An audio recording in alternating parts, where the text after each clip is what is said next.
स्वागत आप सभी का। आपके साथ मैं हूं पुनीत और आप देख रहे हैं सुबह की बड़ी खबर। और सुबह की बड़ी खबर ये मुंगेली से, जहां पर मनियारी नदी का कहर अभी भी जारी है और यहां मनियारी नदी में पानी बढ़ने की वजह से बाढ़ के हालात हो गए। कई सारे लोग फंसे हुए थे, कई तो निकल गए, लेकिन अभी भी 25 लोग फंसे हुए हैं। पथरिया ब्लॉक के अमोरा गांव का ये पूरा मामला है। छत की छत पर 25 लोग फंसे हुए। रात भर इन्होंने इंतजार किया है ताकि इन लोगों को निकाला जा सके। रायपुर से रेस्क्यू टीम पहुंच गई है। फंसे लोगों को निकालने की कोशिश लगातार की जा रही है। दूर दूर तक केवल और केवल पानी ही पानी नजर आ रहा है। बहाव काफी तेज है। रेस्क्यू में भारी परेशानी आ रही है। एसपी, पुलिस अधिकारी समेत सभी लोग मौके पर पहुंचे हुए।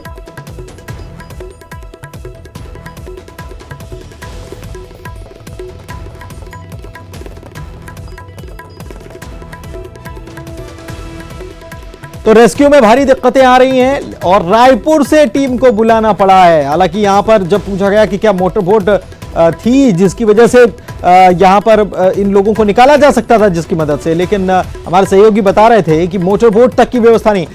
प्रशांत हमारे साथ हम एक बार फिर से जुड़ चुके हैं, उनसे जानकारी लेते हैं। प्रशांत, ये 25 लोगों के बारे में क्या जानकारी अब तक मिल पाई है? क्या इन लोगों को निकाल लिया गया है? कैसे रायपुर से जो टीम पहुंची थी, कैसे रेस्क्यू शुरू किया गया?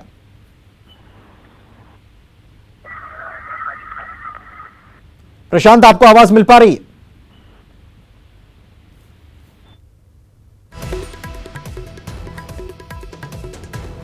लगता है कि प्रशांत तक आवाज नहीं पहुंच पा रही।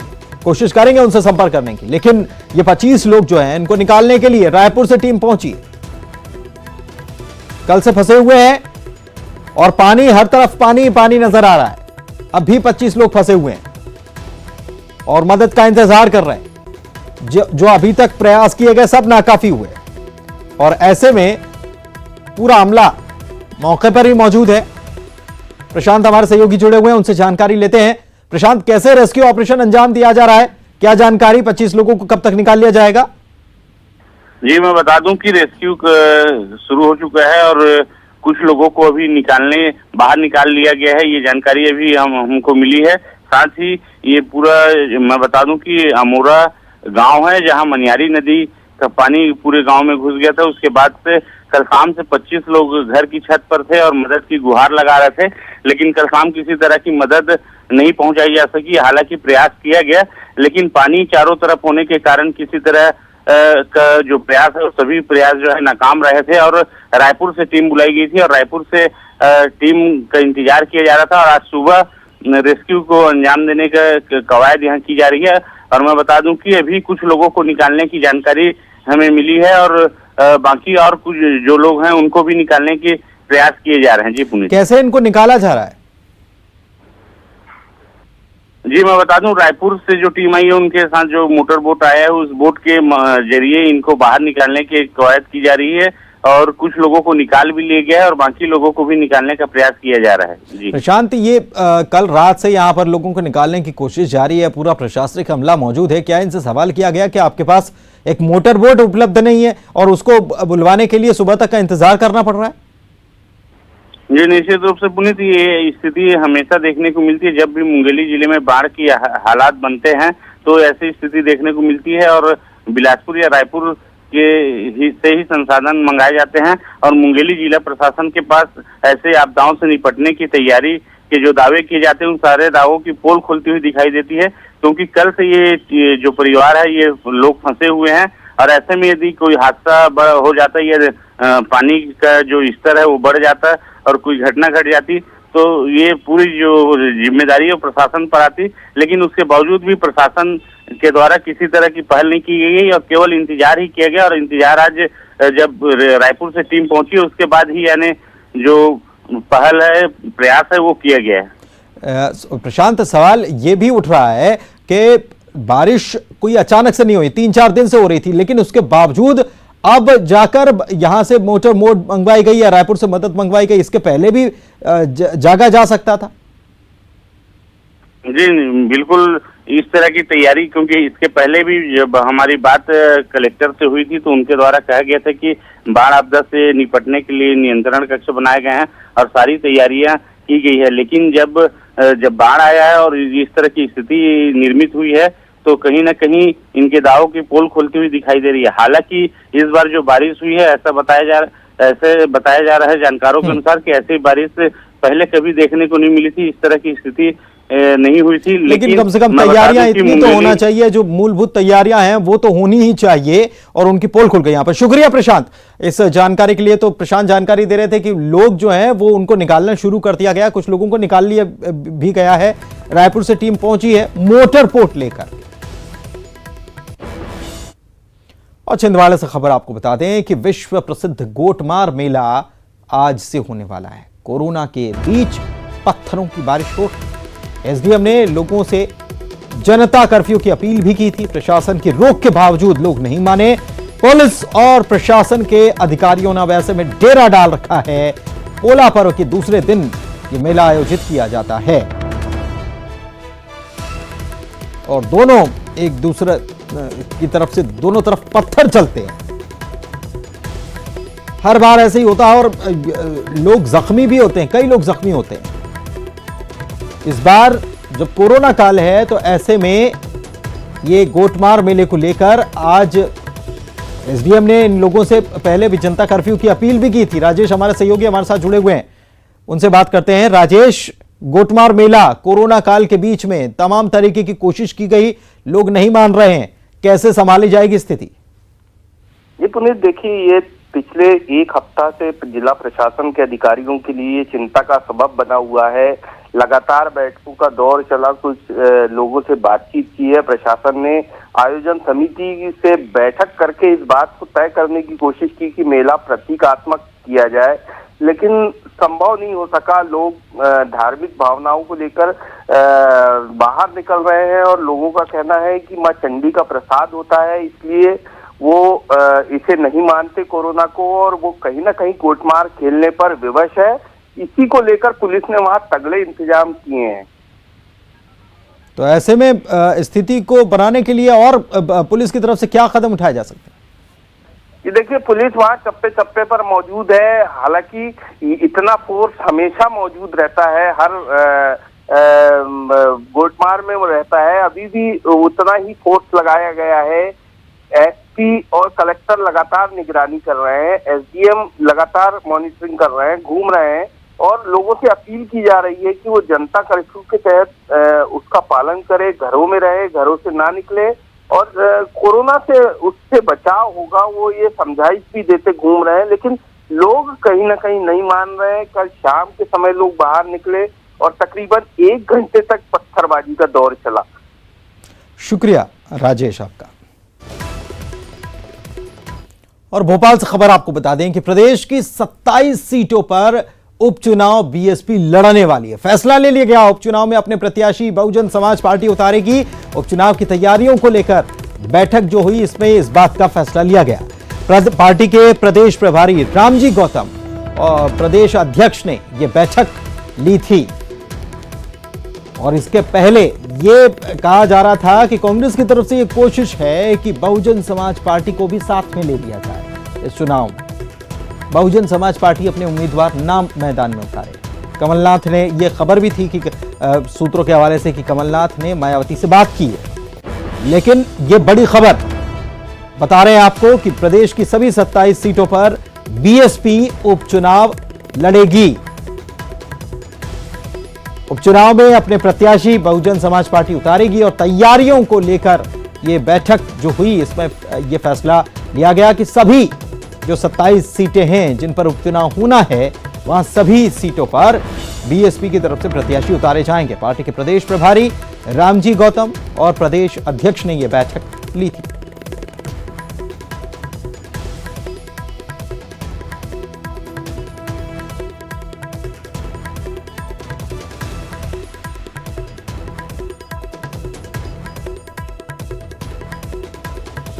प्रदेश अध्यक्ष रमाकांत पिपल भी इसमें शामिल हुए, प्रदेश प्रभारी रामजी गौतम भी इसमें शामिल हुए, और सभी 27 सीटें जिन पर उपचुनाव होना है, इसमें बीएसपी ने अपने प्रत्याशियों को उतारने का फैसला कर लिया है। इस बैठक में चुनाव की तैयारियों को लेकर यह बैठक रखी गई थी, और इस बैठक में इस बात का फैसला हो गया कि सभी 27 सीटें प्रत्याशी इन सीटों पर उतारे जाएंगे।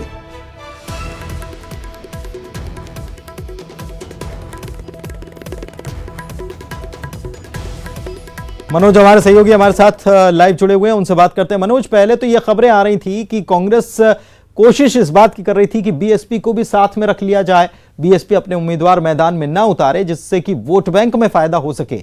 लेकिन ये कहीं ना कहीं बीएसपी की तरफ से एक फैसला है कि हम अपने प्रत्याशी उतारेंगे और कांग्रेस के लिए ये झटका भी मान सकते हैं।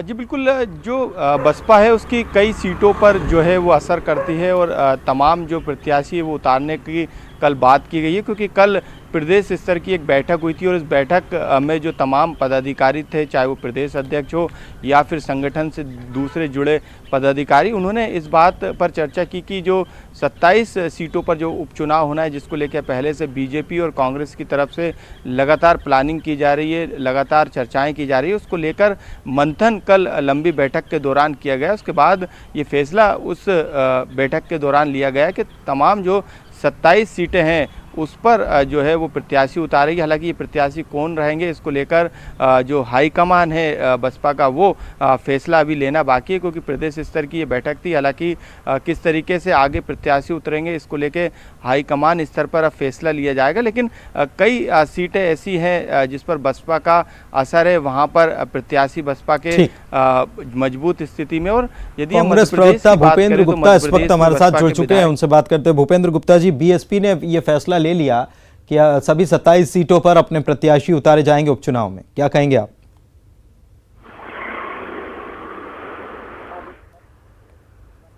भूपेंद्र जी, आपको आवाज मिल पा रही? हेलो जी, आपको आवाज मिल पा रही भूपेंद्र जी? हाँ, मुझे तो मिल रही है, आपको आ रही है? जी हाँ, बोलिए, आप बोलिए। ये वोट काटने की राजनीति का लिए जो है ये प्रोग्राम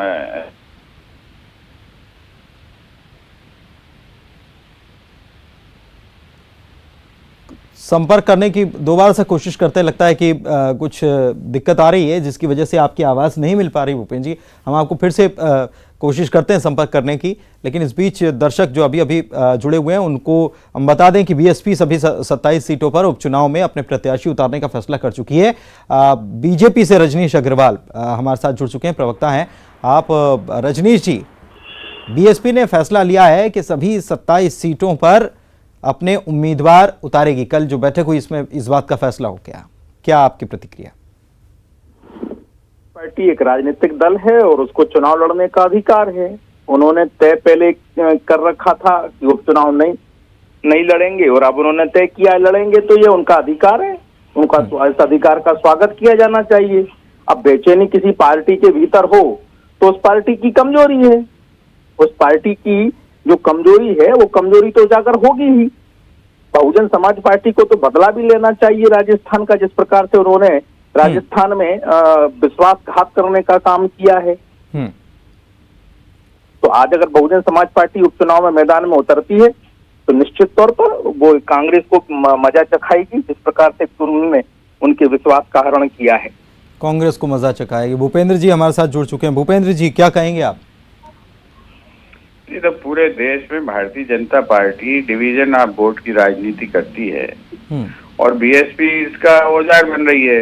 ये सबको पता है पूरे देश में कि भारतीय जनता पार्टी की केंद्र में और राज्यों में जहां जहां भी सरकारें आई हैं, दलितों का उत्पीड़न, अत्याचार, उनके साथ लूट खसोट, बलात्कार, जो सारे जो कांड हो रहे हैं पूरे देश भर में जो है पूरा दलित समाज इसमें आक्रांत है। और आज अगर जो है इस तरह की राजनीति बीएसपी करती है तो इसका सीधा लाभ भारतीय जनता पार्टी को देने की कोशिश हो रही है। तो इसमें भी जो है पता समझ जो वोटर है बीएसपी का या जो दलित वंचित समाज का जो आक्रांत मतदाता है वो ये जानता है कि ये खेल एक्सपोज हो चुका है। और जो है इसीलिए तो मध्य प्रदेश में जो 9% वोटें थी वो गिर के 2.5% पे पहुंच गई भूपेंद्र जी, लेकिन कांग्रेस तो इस कोशिश में थी कि बीएसपी अपने उम्मीदवार ना उतारे। बातचीत चल रही थी, मायावती से भी बातचीत हुई कमलनाथ जी की। नहीं, ये तो आपकी जानकारी, कैसी जानकारी मुझे नहीं मालूम, लेकिन जो है जो आज सांप्रदायिकता की राजनीति करने वाली पार्टियां हैं उनके खिलाफ दल है, ध्रुवीकरण जो है उस दिशा में बातचीत चलती रहती है। और सांप्रदायिकता की राजनीति को फायदा पहुंचाने के लिए अगर वही दल काम करने लगेंगे तो इसका मतलब है कि सिद्धांतों से समझौता हुआ है। चलिए ठीक है, शुक्रिया आप दोनों का हमारे साथ जुड़ने के लिए। भूपेंद्र जी, रजनीश जी और हमारे सहयोगी मनोज भी जुड़े थे। मनोज आपका भी शुक्रिया। वक्त एक ब्रेक का है, जल्द लौटेंगे। सुबह की बड़ी खबर आप देख रहे हैं। एमपी में गाय और गौशाला को लेकर एक बार फिर से सियासत शुरू हो गई। पूर्व पशुपालन मंत्री लाखन सिंह यादव की तरफ से बयान आया है। गाय और गौशाला के बजट में प्रदेश सरकार ने कटौती कर दी है, ये वो कह रहे हैं। कांग्रेस सरकार में पशुपालन विभाग का बजट 130 करोड़ था और मौजूदा सरकार ने बजट घटाकर 1,60,00,000 कर दिया। कांग्रेस का दावा है कि पिछली सरकार ने प्रति केटल खर्च बढ़ाकर 20 रुपए किया था। ये पिछले समय जब मध्य प्रदेश में भारतीय जनता पार्टी की 15 साल सरकार रही, जिस गौमाता के नाम पर भारतीय जनता पार्टी राजनीति करती रही, पिछले 15 साल में उन्होंने गौमाता की तरफ बिल्कुल ध्यान नहीं दिया। जैसे ही मध्य प्रदेश में कांग्रेस की सरकार, आदरणीय कमलनाथ जी मुख्यमंत्री बने, हमने पहली और दूसरी मीटिंग में ही मध्य प्रदेश के निराश्रित गौवंश के लिए जो 3 रुपये 32 पैसे पर कैटल पर डे के हिसाब से दिया जाता था, वो हमने बढ़ा के 20 रुपये किया। कोरोना का ग्राफ लगातार बढ़ता जा रहा है। उच्च शिक्षा मंत्री मोहन यादव भी कोरोना पॉजिटिव हो गए। खुद इस ट्वीट करके इसकी जानकारी उन्होंने दी है। मोहन यादव को अरविंदो अस्पताल में भर्ती कराया गया, जहां उनका इलाज जारी है। भिंड से खबर, रेत माफिया के हौसले बुलंद है। किसान की निजी जमीन पर भिंड में कब्जा कर लिया गया। जमीन पर अवैध रेत खनन करने का किसान ने आरोप भी लगाया। किसान ने बंदूकधारी रेत माफिया का चिपकर एक वीडियो भी बनाया। रेत माफिया का वीडियो सोशल मीडिया पर वायरल हुआ है। किसान ने कलेक्टर से भी मामले की शिकायत की है। अनिल हमारे सहयोगी हमारे साथ जुड़े हुए हैं, उनसे बात करते हैं। अनिल, इस मामले में शिकायत होने के बाद क्या कार्रवाई हुई? पुलिस जी बता दूं, जिले में रेत का अभी दंडेश हो रहा है और जितने भी रेत माफिया है वो राजनीतिक रसूख खिलाफ है, जिसके चलते पुलिस और प्रशासन के द्वारा कोई कार्रवाई नहीं की जाती है। और इसी तरह किसान पीड़ित किसान शिकायत कर चुके, उसके बाद भी कोई कार्रवाई नहीं हुई। बिछोली गांव का ये पूरा मामला है, जिसमें पीड़ित किसान की जमीन पर दबंग हथियारों की नोक पर जबरन रेत का अवैध उत्खनन कर रहे हैं, लेकिन शिकायत के बाद भी उसकी पर कोई कार्रवाई नहीं हो रही है और किसान भयभीत है। शुक्रिया आपका इस जानकारी के लिए। तो उम्मीद है कि यह खबर दिखाए जाने के बाद कोई कार्रवाई होगी। टीकमगढ़ से खबर बता दें, आज ओरछा राम राजा मंदिर के पट खुल गए हैं। श्रद्धालु राम राजा सरकार के दर्शन कर पाएंगे। मंदिर प्रबंधन ने सारी तैयारियां पूरी कर ली हैं। श्रद्धालुओं के प्रसाद चढ़ाने पर हालांकि रोक लगाई गई है और सुबह 8 बजे से मंदिर के पट खुल चुके हैं, ये आपको जानना। इधर मंडला जिले में पिछले 2 दिनों से लगातार हो रही बारिश के चलते नर्मदा नदी उफान पर है। नर्मदा नदी बाढ़ का रूप धारण कर छोटे रपटा पुल से करीब 5 फीट ऊपर से बह रही है, जो कि खतरे के निशान से काफी ऊपर है। नर्मदा के इस रूप को देखने के लिए हजारों की संख्या में लोग रपटा घाट पहुंचे। लोगों की बड़ी संख्या में पहुंचते देख जिला प्रशासन ने कमर कस ली। बड़े रपटा पुल समेत रपटा घाट में पुलिस के जवान तैनात है, जो कि लोगों को समझाइश देकर वापस भेज रहे हैं। दूसरी तस्वीर और डराने वाली है, जहां लगातार नर्मदा के बढ़ते जल स्तर के चलते नर्मदा नदी बस्तियों में भी पहुंच गई, जहां पर सैकड़ों से भी ज्यादा घरों को उसने अपनी चपेट में ले लिया। नर्मदा नदी में आई बाढ़ की वजह से कई घर बर्बाद हो गए। नर्मदा के बढ़ते सैलाब से सैकड़ों लोग बेघर हो गए। लगातार नर्मदा में बढ़ रहे बाढ़ को देखते हुए जिला मुख्यालय में प्रशासन लगातार हालात पर नजर बनाए हुए है। निचले इलाकों के लोगों को सुरक्षित स्थानों पर पहुंचाया जा रहा है। बाढ़ से प्रभावित लोगों को हर मदद पहुंचाई जा रही है। और उमरिया में भारी बारिश की वजह से नदी नाले उफान पर हैं, जिसकी वजह से बाढ़ जैसे हालात बने हुए हैं, जिसकी वजह से कई गांवों का संपर्क टूट गया। जनजीवन पूरी तरह से प्रभावित।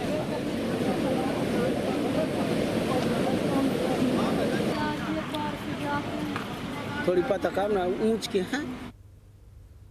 सुशांत सिंह राजपूत की मौत के मामले में आज सुप्रीम कोर्ट फैसला सुनाएगा। सुबह 11 बजे सुप्रीम कोर्ट अपने फैसले में यह तय करेगा कि सुशांत की मौत की जांच सीबीआई करेगी या मुंबई पुलिस। बिहार सरकार पहले ही पटना में दर्ज एफआईआर की जांच सीबीआई को सौंप चुकी है, जबकि महाराष्ट्र की सरकार सीबीआई को जांच सौंपने का विरोध कर रही है।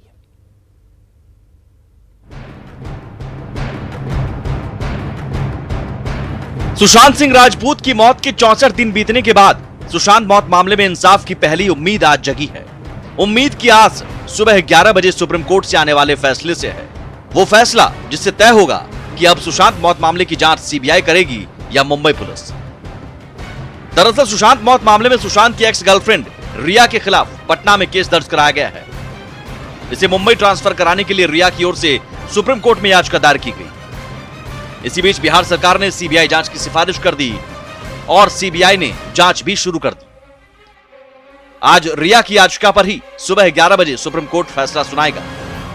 जस्टिस ऋषिकेश राय की एकल जज पीठ फैसला सुनाएगी, जिसमें यह तय होगा कि सुशांत मामले की जांच कौन करेगा। इससे पहले सुप्रीम कोर्ट ने पिछले मंगलवार को सुनवाई के बाद फैसला सुरक्षित रखा था। इस दौरान रिया चक्रवर्ती, सुशांत के पिता के सिंह, बिहार सरकार, महाराष्ट्र सरकार और केंद्र सरकार ने अपना अपना पक्ष रखा था। जानिए सीबीआई जांच पर अलग अलग पक्षों का क्या रुख रहा।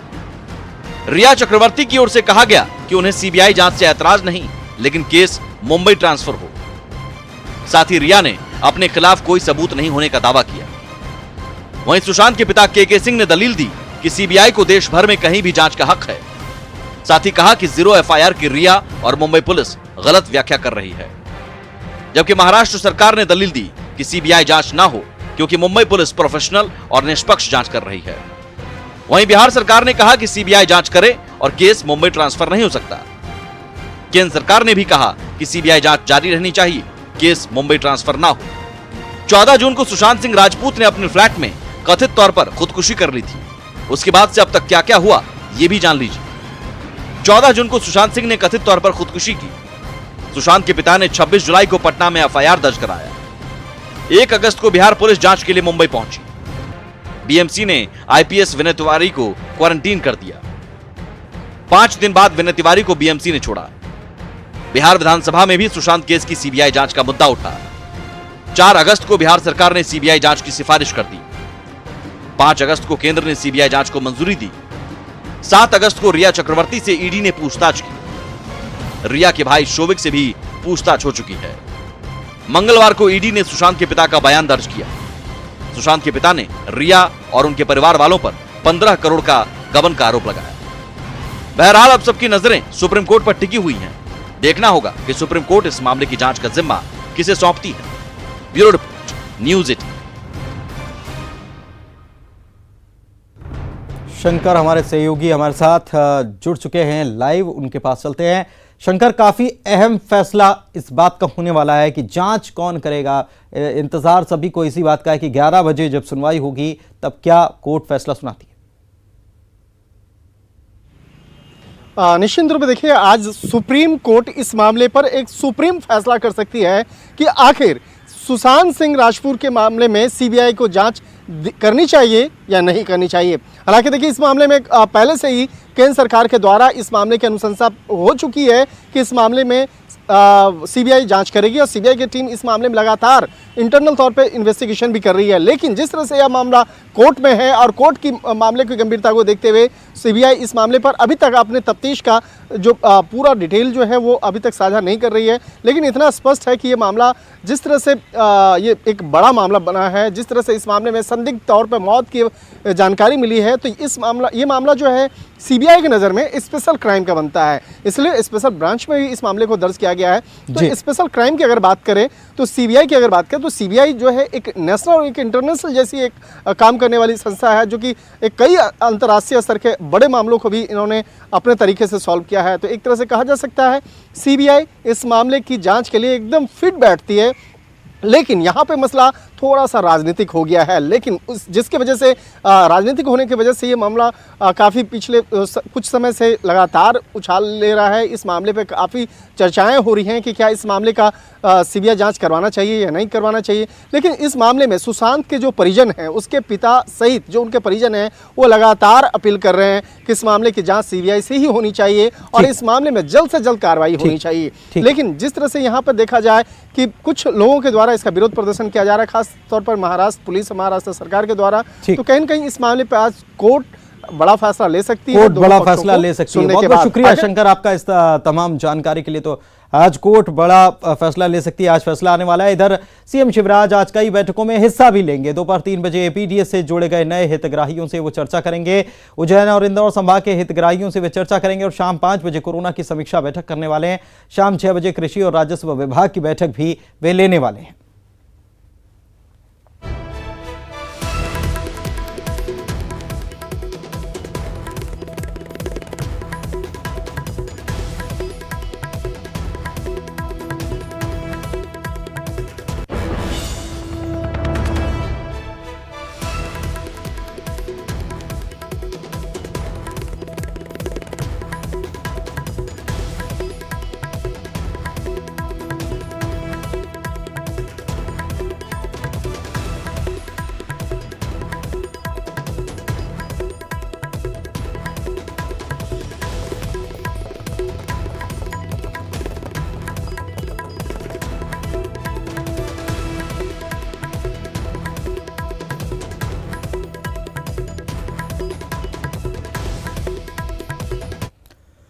रिलायंस इंडस्ट्री अपने रिटेल व्यवसाय को और विस्तार देने के साथ साथ ऑनलाइन मार्केट में भी अपने कारोबार को बढ़ाने जा रही है। रिलायंस ने मंगलवार को अपनी सहायक कंपनी रिलायंस रिटेल के माध्यम से चेन्नई स्थित वाइटलिक हेल्थ प्राइवेट लिमिटेड और उसकी सहायक ऑनलाइन फार्मेसी कंपनी नेटमेट्स की बड़ी हिस्सेदारी खरीदी है। कंपनी ने यह हिस्सेदारी तकरीबन 620 करोड़ रुपए में खरीदी है। रिलायंस रिटेल ने विटालिक हेल्थ प्राइवेट लिमिटेड की इक्विटी शेयर कैपिटल में 60% होल्डिंग के साथ साथ इसकी सहायक कंपनी ट्रेसारा, नेटमेट्स और डाधा फार्मा की 100% डायरेक्ट इक्विटी ओनरशिप खरीदी है।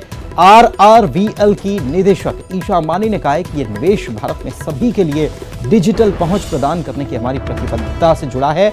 उनका कहना था कि नेटमेट्स सस्ती स्वास्थ्य संबंधी उत्पादों और सेवाओं को विस्तार देने में मदद करेगी। बताएं कि चेन्नई स्थित विटालिक हेल्थ प्राइवेट लिमिटेड और इसकी सहायक कंपनियां 2015 में अपना व्यवसाय उन्होंने शुरू किया था।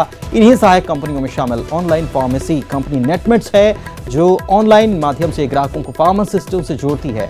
इसके अलावा कंपनी ग्राहकों को दवाओं की 2 स्टेप डिलीवरी भी करती है। निवेश से सभी को डिजिटल सेवा देने में मदद मिलेगी, ईशा अंबानी की तरफ से।